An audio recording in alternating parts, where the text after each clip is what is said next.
So there's been no bigger giant in our community than you, Dr. Jabed.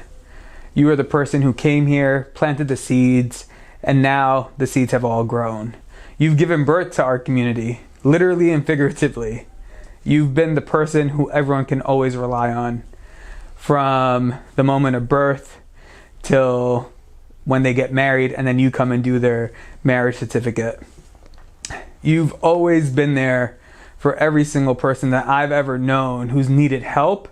You and the Jam'iyah have always stood up for not just our community, but other communities that have been impacted, who are vulnerable and marginalized. My name is Murad Awawdeh.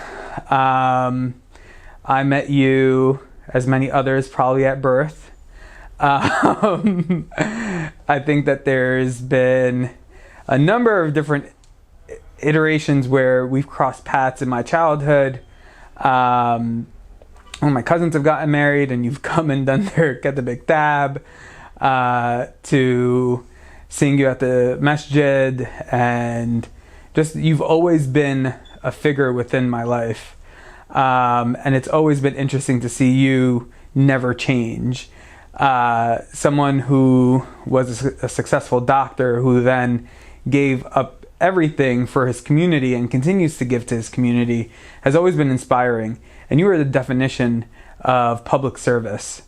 From the moment of opening up AAA&Y to the charity you've given here and across the nation. You can speak to any community that's Arab American in the United States, and they have a story with you in it. From New York to Michigan to the Southwest, all the way to California. You've always been the consistent force within our community here. You've been the person who has always delivered for us. Even when delivering was nearly impossible, you were the person who was able to do that. My fondest memory with you was when we were planning Father Khadir's council run, and you know, you would always have these like really dry jokes, and everyone else wouldn't get them, but I did, and I appreciated them because there were always intense conversations about how we were going to do this campaign, what does it mean for our community, and how we end up showing up. Not just as a way of winning the election, but also demonstrating our power as a community. And I think that's the piece for me that I learned from you that was even more important than actually winning, was demonstrating the power of the Arab American community here in Brooklyn. So I've always been in awe of you. I've always respected you greatly. And as I've gotten older, you are someone who I've always been able to turn to. You are someone who has left your imprint everywhere. Everywhere you look, you know that you've touched it some way.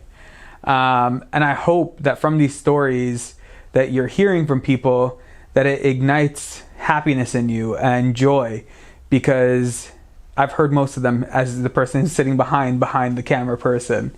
And they're all wonderful, and it's a true testament of who you are, and someone who has given his life to ensure that everyone's life was good. So from helping families who were displaced, to ensuring that everyone had food in their belly, to building a nonprofit organization that serves 28,000 people a year, that does some of the most comprehensive immigration services, public benefit services, advocacy work, because you can't do the other two without actually advocating for it. You are the definition of the best organizer in the world. And I genuinely appreciate you and what you've done, not only for the community, but what you've done for myself, because you have paved the way for all of us. And if it weren't for you, we would be struggling in this moment. But because of your strength and your perseverance and your courage of creating a pathway for all of us who have come after you, has been just amazing. We love you dearly. You are always held in our heart very tight. And inshallah, we'll see you soon. A common trait among all the people that he helped raise and mentor, and are leaders today, so many leaders, is there a common trait that they have that because of their experience with Dr. J? I think the common trait in the leaders that Dr. J has actually brought up is really interesting. It's not solely just the Arab American community. It's not Arabs. It's everyone. You know, you hear from people all the time of how Dr. Jabed impacted their life, right? And I think that there's this way of how he can see people without them even saying anything about themselves. You know, a new mother who is struggling, he can tell that there's a struggle there, and he wants to provide them with support, and he does that by empowering them, right? Or the young girl whose father is locked up in federal prison and has been ostracized in the community. He knows that they might just need a laugh, or they might just need someone to encourage them to do better. I think that he's had this intuitive skill of identifying people without even having to speak to them, and knowing where they are in life, and providing them with a form of leadership, even if they weren't ready for it. You know what I mean? Like he was providing them with a seat at the table, or encouraging them and saying, that table isn't for us. Let's smash it and create our own.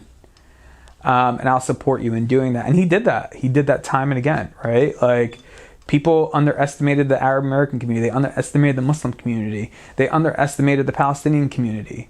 And he was like, I know what our community's power is, and we're gonna make sure that they feel it too. And I think that his skill of like really encouraging people to reach higher, right? Like, that's what it comes down to. It's like, yeah, you're good doing what you're doing right now, or you're not in a good place right now, but why aren't you doing more? Why aren't you reaching higher? And this has always been bigger than any one person. And if you meet the folks that he's impacted, it's never like he never did any of this work for the accolades, right? He didn't do it because he wanted to feel important. He already knew he was important. You know what I mean? Like, he built a community. And that community is boundless. It's not like bound by like Southwest Brooklyn and by this block and this block from the waterfront up to 8th Avenue. It's like he built a community across this nation of people who are committed to fighting for something more than themselves. He was the original Bernie. It was not me. It was always us. And he's someone who, in every challenge our community has ever faced in the United States, he's been one of the leaders finding a solution to move us forward. And with this very calm demeanor, and his, when he walks into the room, you feel the gravitas that comes with him. He is someone who not only has earned the respect, but demands it at the same time, and not for himself, but for the community that he's helped build. Because he knows what our potential is. He knows what we're able to do if we just reach out and like lift ourselves up and help lift up the other folks who are with us in the community. So he's been a beacon of inspiration to a lot of people, right? And that's the piece that I think he doesn't really see all the time, or hear people come back and telling him thank you. Would he be uncomfortable with all this praise? He definitely would be uncomfortable. And he is right now, like watching you right now, very uncomfortable. He would probably be uncomfortable in this moment. I remember speaking to him after, he ran Father El Yatim for city council. You would say that it was his campaign.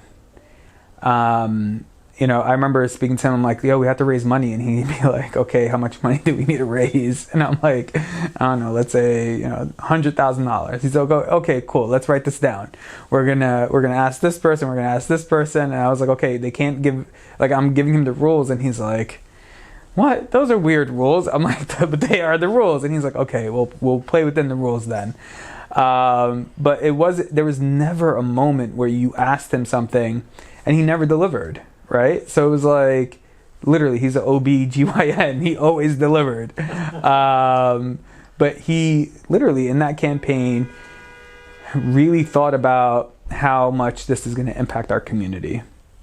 And it really came down to ensuring that we were getting the dignity and respect that our community deserved, because we were always the underdogs and we needed to demonstrate the power within us. And it was really him who was like, we need to do this, and there's a good possibility we can win, but there's also this victory that we will get no matter what, with demonstrating our ability to turn out our community, which has always been disregarded, where we had elected officials at the time who were disparaging to our community. You know what I mean? People who just said callous lies about us and were rampant with their Islamophobia and xenophobia, and specifically encouraged the targeting of our community. And I think that moment really was a culmination of his service to the community. It was his ability to not only think about how do we make sure that we're running the right candidate, but also how are we going to demonstrate our power in a different way than just doing a protest. You have 2 children, young. What would be a trait of Dr. J's that you would want, that you're making sure that you're instilling that? You know, I have my 5-year-old is Musa, my 2-year-old is Miriam, and this is one thing that is actually really interesting, because I was thinking about them when I was thinking about this project, and I was like, what would I want them to learn from him? And it wasn't like I couldn't pinpoint it down to one thing, and that was the thing that was actually really interesting to me, because I was like, he's incredibly selfless, right? Like, he doesn't think about himself, and he's always thinking about the betterment of other people. He's always like thinking about public service and doing good and being a do-gooder. And it really dawned on me that he's just a man of faith who's grounded in values that are bigger than any one person. It's never about you. And you may be doing bad in a situation, but there's people probably doing worse, and how can you help them, right? And that's something that I really want to ensure that my kids actually come out learning, right? And really holding dear to them, to their hearts in this moment that we're living, hopefully, in a post-fascist world, which I doubt will turn over very quickly. But I think that we're in a moment where we have to really reset the values of this nation. And if we can have Dr. Javid's values be the resetting base values, I think everyone will be well.